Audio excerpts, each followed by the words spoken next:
Check your time. It is now 12:01 in the afternoon.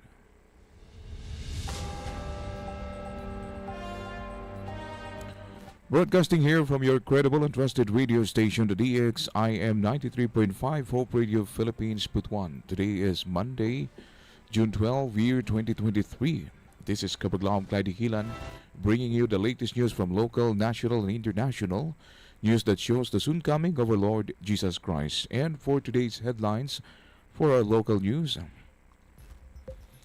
Port of Surigao bids for International Sustainability Award. And DTI evaluates gaps of Women's Association in the province of Dinagat. Also for our national news, 33 million worth of relief aid for Albay being fast-tracked. And JICA prioritized 2 flood control projects.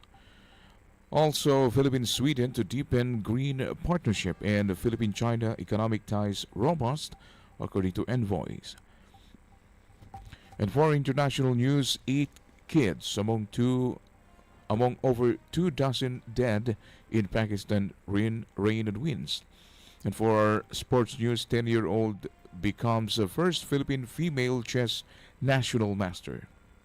An event connects Adventist Health Center leaders in Portugal for our church news update. And now here's the local news.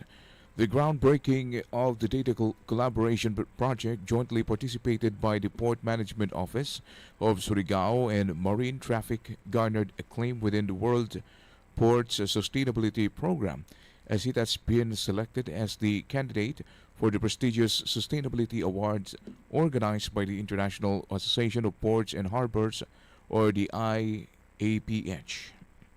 The collaboration submitted in the digitalization category revolutionized the operational practice of PMO Surigao by enabling remote verification of vessel port stays during a long operation at the anchorage. This breakthrough allowed an accurate assessment and collection of port charges, which corresponded to the actual duration of vessels' stays, leveraging the real-time insights and comprehensive data provided by MarineTraffic.com, the world's foremost maritime analytics provider. With this, PMO Surigao successfully monitored the port stays of foreign vessels at the private ports, ensuring the collection or the correct allocation of charges. The IAPH Sustainability Awards is comprised of 6 categories, each aligned with the core themes of the World Port Sustainability Program. These themes including climate and energy, infrastructure, digitalization, community building, environmental care and health, safety and security. Additionally, a special Akiyama Award named in honor of Turo Akiyama, former Secretary General of the IAPH from 1967 to 1973, will be represented to the highest ranking finalist from the least developed country, a landlocked developing country, or a small island developing state. And also, 45 former rebel under the custody of the 25th Infantry Battalion from San Luis, La Paz, Esperanza, Talacogon, Loreto, Veruela, and Trento, all of Agusan del Sur, and from Las Nieves, receive financial assistance amounting to 10,000 pesos each from the community-based program of DSWD Regional Office through the Provincial Social Welfare and Development Office of Agusan del Sur, headed by Ms. Razil O. Montimor. The cash payout was held at the 26 IB near Command Post, Barangay Zamora, Talacogon, Agusan del Sur, on June 9, 2023. The said activity reflects the government's relentless efforts to provide for the welfare of former rebels and as part of the productive implementation of the whole of the nation approach to sustain a conflict-resilient and peaceful communities. Lieutenant Colonel Sandy Maharukon, commanding officer, expresses thanks and gratitude to the regional and provincial offices of the DSWD for the assistance, as it will surely help the former rebels to continue living peacefully and productively. And finally, the Department of Trade and Industry DTI Dinagat Islands conducted a pre-assessment on assessment, consultation and triage or act for non-food products to the member of Navarro Women's Association held at the Barangay Hall of Barangay Navarro, Basilisa Town in the province of Dinagat Islands. The activity identified the gaps, needs, and the other opportunities for the association that the DTI can intervene to enhance the skills and capability of the members and to harmonize developmental plans for the association under the program One Town, One Product or the OTOP. The association has been producing mats, hats, and bags made out of Romblon waves. But production on Romblon bags stopped because it was greatly affected by Super Typhoon Odette. At present, the members have slowly recovered and continued to produce mats. And here's our national news. House Speaker Ferdinand Martin Romualdez and the Tingog party list have facilitated the release of assistance in cash and in kind worth 33 million for Albay province, which was placed under the state of calamity as Mayon volcano continues to be restive. Thousands of residents living in the volcano's permanent danger zone have been evacuated. Romualdez and Tingog representatives Yeda Marie Romualdez and Judy Asidre said 1 million pesos was allocated to each of Albay's 3 districts. These were the first district under Representative Edsel Lagman, the second district under Representative Jose Maria Clemente Juiz Salceda, and the third district under Representative Fernando Cabredo. The assistance from the Speaker's office will be coursed through the Congressman's office. The assistance for each district was composed of 500,000 pesos in cash and 500,000 pesos worth of relief packs. Hundreds of volunteers in Legazpi City, Albay have been repacking relief goods for displaced families. The Speaker's office coordinated with the Department of Social Welfare and Development so that 10 million pesos worth of aid would be released to each district through the agency's assistance to individuals in crisis situation program. The Pasig Marikina River and the Cagayan River Basin are the priority flood control projects to be funded by the Japan International Cooperation Agency or the JICA. The Department of Public Works and Highways said. Public Works Senior Undersecretary Emil Sadain and Disaster Risk Reduction Global Environment Department Deputy Director General Husukawa Yuki Nare signed over the weekend the agreement for the projects following a series of discussions between the JICA, DPWH, and other concerned government agencies. The DPWH and JICA have decided to include in the study the Pasig Marikina River Basin project because of the need for an urgent alternative flood control measures for the previously proposed flood storage dam due to the construction of water supply dam by the Metropolitan Water Works and Sewerage System or the MSWSS. The project will be under the supervision of the DPWH Unified Project Management Office Flood Control Management Cluster. It includes the river channel improvement of the Upper Marikina River Rosario Weir and Mangahan floodway.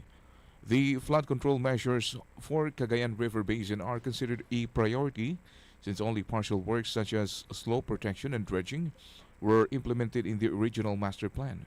DPWH flood control measures in the major and principal river basins are implemented based on master plans. The DPWH JICA joint study which will span 1.5 years, will cover the assessment of existing flood control master plans for the target river basin as well as updating the master plan and conduct of pre-feasibility studies in carrying out the master plans.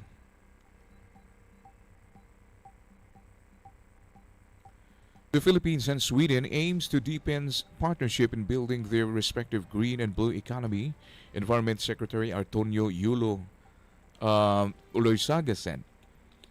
The secretary made the remark during the Swedish National Day as she reaffirmed the Philippine government's commitment to pursue its green economy as part of its socio-economic development.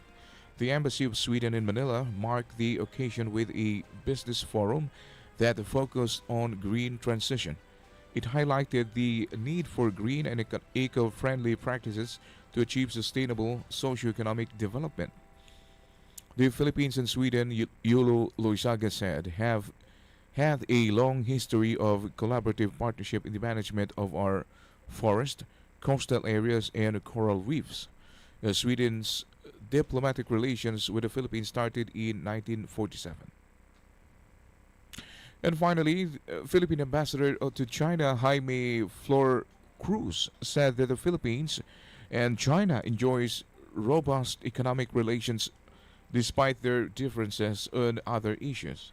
In a virtual talk arranged by Chinese Filipino Business Club on Friday, Ambassador Flor Cruz said that June 9 was a very important occasion because it is the Philippine-China Friendship Day when the two countries establish diplomatic relations.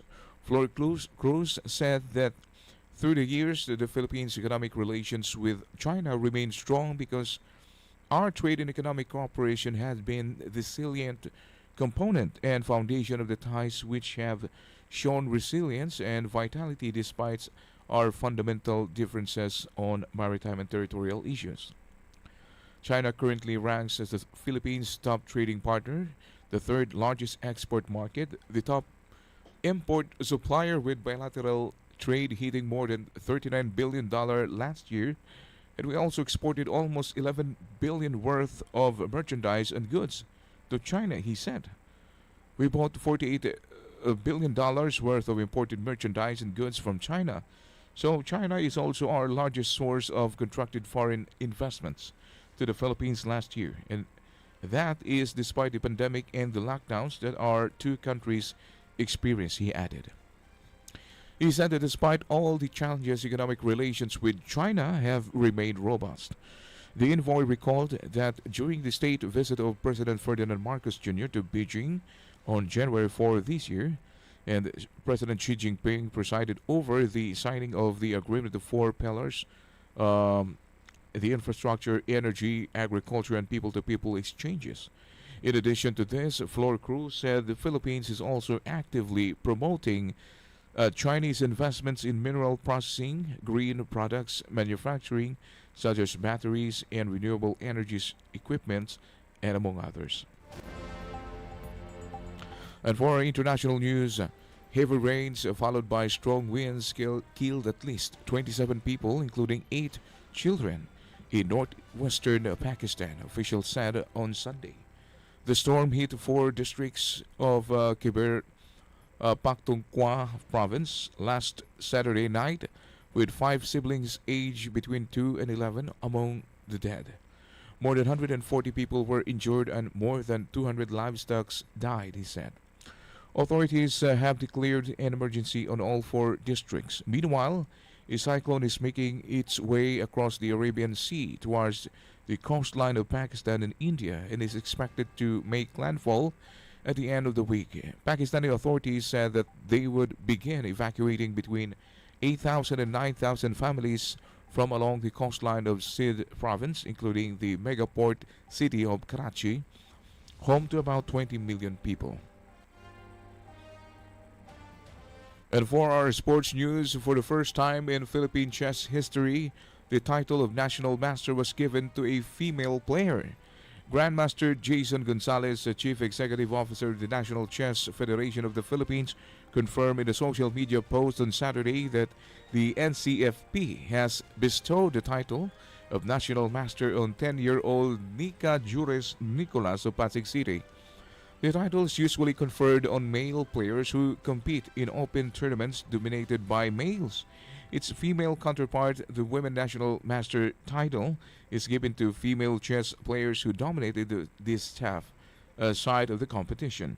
Nicholas, however, competes in the boys and open divisions and more often than not prevails. She was the only female who competed in the under 11 boys division when she topped the national eliminations for 2023 NCFP National Youth and Schools Chess Championship held in Himamaylan City, Negros Occidental from March 24 to 27. At the grand finals of the same event for boys held in the Dapitan City, Zamboanga del Norte from June 2 to 9, Nicolas was the only player in her division to win medals in all three events: a silver in standard chess, a silver in blitz, and a bronze in rapid. Finally, 226 Seventh-day Adventist leaders, health center managers, and health advocates met in Coimbra, Portugal, for the European Congress on Adventist Lifestyle Center.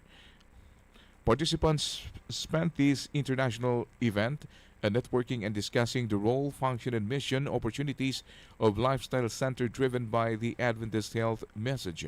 During the four-day event, they had the opportunity to attend presentation on the Adventist Health message and the role of lifestyle centers, as well as participate in panels and workshops or more practical aspects of founding, developing, and operating these facilities. Lifestyle centers are invaluable tools for the Adventist Health message and practice, according to leaders. And for our Bible verse, Numbers 27:16-17. May the Lord, the God of the spirits of all mankind, appoint a man over this community to go out and to come in before them, one who will lead them out and bring them in, so the Lord's people will not be like sheep without a shepherd. And these are the top stories that we've gathered and shared today. Let us thank our Lord Jesus Christ for His continuing guidance and blessings till this very moment. Now, stay tuned for the next program with Kapaglam Dante Villas, a Bible study on the air. Only here at 93.5 Hope Radio Philippines, Butuan. Still, this is your Kapaglam Clyde Kilan saying that cast all your cares on Him because God truly cares for you. May God bless us all and happy Monday, Caraga region.